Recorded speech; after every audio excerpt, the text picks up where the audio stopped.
안녕하세요. 이번에는요, 면역학의 개념에 대해서만 조금 알아보려고 해요. 이것도, 한의학 개론 수준의 정도만 알아보려고 합니다. 면역학이라는 그런, 분야가 있습니다. 그래서, 한번 알아볼게요. 면역학, 개요. 면역이란 생체의 내부 환경이 외부 인자인 항원에 대해서 방어하는 현상을 얘기하는데요. 얘기하는데요. 면역의 특징은 반응의 특이성. 어떤 이물질에 대해서 그 반응을 일으킨 물질과 같거나 유사한 물질일 경우에만 반응하고 작용을 하는 것을 특이성이라고 합니다. 그리고 면역학적 기억. 한 번 면역된 개체가 같은 면역학적인 자극을 다시 받으면 처음에 비해 보다 신속하게 강한 면역 반응을 나타냅니다. 그래서 이제 우리가 주사를 맞는 거죠. 그래서 예방 주사를 맞는 겁니다. 네, 반응의 다양성. 같은 이물질에 대해서 생체 내 침입하는 양이나 경로에 따라 다른 면역 반응이 나타납니다. 자기관용성. 자신의 조직은 자기로 표시된 표식이 있기 때문에 면역 관용이 일어납니다. 그죠? 그러니까 참 이게 참 인체가 놀라워요. 자신의 생체 조직은요, 자기 표식이 있어요. 그래서 관용이 일어납니다. 예, 그쵸? 그다음에 면역의 협동성.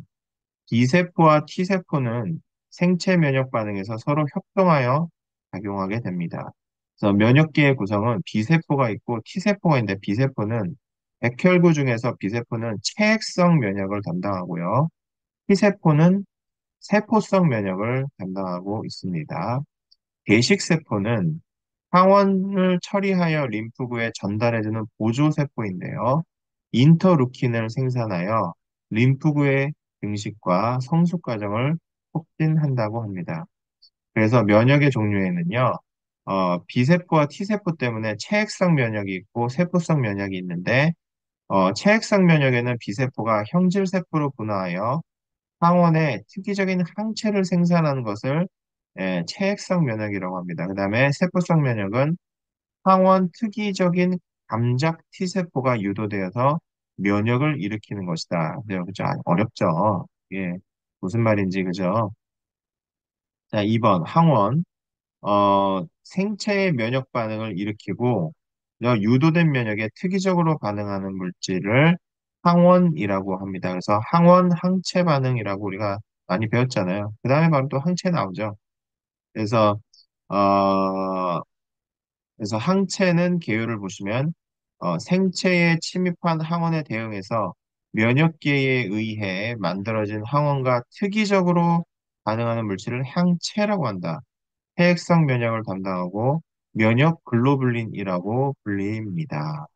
면역 글로불린의 종류는 사람의 면역 글로불린은 IgG, IgM, IgA, IgD, IgE 다섯 가지가 있다고 하네요. 항원 항체 반응. 항원과 항체는 특이적 정량적으로 결합하여 항원 항체 복합물을 만듭니다. 침강 반응, 응집 반응, 중화 반응, 고체가 관여하는 항원 항체 반응 등이 있습니다. 자, 그다음 볼게요. 항체 생산. 항원이 생체의 면역계를 자극하기 위해서는 항원 제시세포가 필요한데요. 항원 제시세포는 주로 대식세포로 구성이 되어 있는데 복잡한 항원 물질을 세포 내에서 처리하고 미작위 항원을 그 막의 표면에 표출시켜 면역 림프구를 자극합니다. 항원 제시세포가 없으면 면역 반응은 진행되지 않습니다. 항체 생산과 항체 생산에는 촉진과 억제의 조절이 있는데요. 촉진은 보조 T세포에 의해서 생기는데 B세포의 분열 증식과 분할을 촉진합니다. 억제는 억제 T세포에 의해서 조절됩니다. 이거는요, 이 설명은요, 요런 걸 갖다가 다 전자현미경으로 밝힌 거예요. 전자현미경으로 밝혀서, 요게, 황원항체 반응이 요렇게 일어나는구나를 갖다가 사실적으로 다 파악을 해놓은 것을 그냥 글로 옮겨 놓은 겁니다. 그래서 표현이 당연히 어렵죠. 그 다음에 5번. 세포성 면역, 지연형, 지연형 과민증, 이식 면역, 동양 면역, 감염 방어 면역이 있다.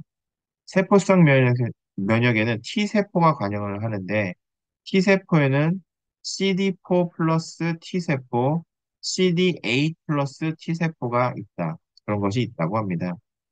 그다음에 면역병, 과민증, 면역 반응이 생체를 상해하거나 불리한 결과가 되는 경우를 과민증 또는 알러지라고 합니다. 그죠? 이런 알러지 반응이 일어나는 걸 얘기하는 거예요. 그다음에 막 자가 면역 질환, 어떤 원인으로 자기 조직에 대한 면역 반응이 발생하여 조직 상해를 일으키는 경우를 자가 면역이라고 합니다. 그래서 자기 조직에 대한 면역이 발생해요. 그래서 조직 상해를 일으키는 경우를 자가 면역이라고 합니다. 그다음에 면역 증식 증후군, 면역계의 구성세포인 림프구가 감염 또는 종양화되어 이상 증식을 하고 병적 상태를 일으키는 경우를 면역 증식 증후군이라고 합니다. 이런 면역계 구성세포인 림프구가 이제 뭐예요? 감염이 돼버린 거죠. 림프구가 그 반응을 해줘야 되는데 감염이 되고 동양화돼서 얘가 이상 증식을 해서 병적 상태를 일으킵니다. 이런 것들 많은 그런 케이스가 있지 않습니까? 그죠? 그다음에 면역 부전 증후군. 면역 기구의 이상으로 정상적인 면역 반응 작용을 할 수 없을 때 면역 부전 증후군이라고 합니다. 그래서 상당히 개론 수준에서도요, 면역 쪽은요, 굉장히 짧아요. 이게 전부입니다. 한의학 기초화, 한의학 개론 수준에서도요, 면역학에 대한 거는 요게 달랑 요거밖에 없어요. 그래서, 오늘은, 요렇게, 면역학에 대해서 살짝 알아보았습니다. 감사합니다.